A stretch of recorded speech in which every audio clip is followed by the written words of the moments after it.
Here's what's popping in the world of young Hollywood. That's PopStop TV, and I'm Nick Cannon. Let's go.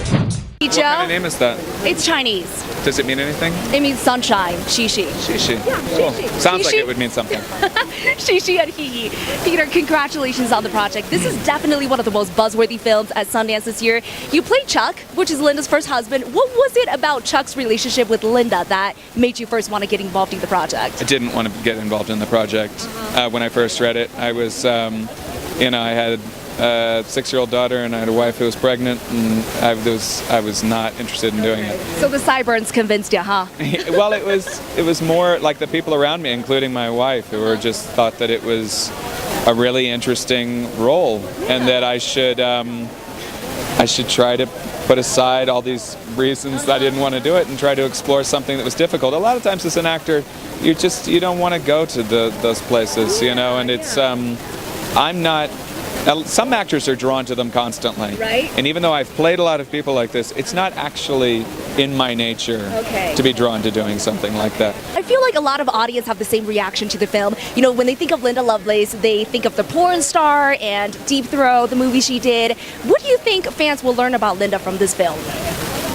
I think they'll learn that she had a lot of regret about what she did, and about what she feels like was done to her, and that she's a kind of complicated person.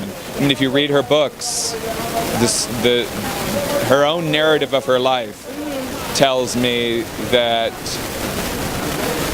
she had gone through a lot of difficult things in her life and was in an unhealthy place for a good portion of it. It's interesting that, toward the end, she really found a whole new path, which we started out exploring with this film, and it got to be too much.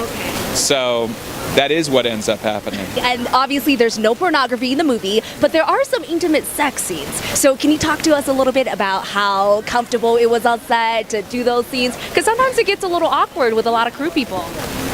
It's a little bit like having somebody spot you while you're bench pressing. It's about that intimate. You might get some of their sweat on you. You smell them. But it's like, it doesn't really bear any relationship to sex. Okay. Kissing is the same. Yeah. All right. Thank you so much for chatting with us. So nice to meet you, Peter. For more celebrity interviews, log on to PopStopTV.com. Pop culture for the next generation.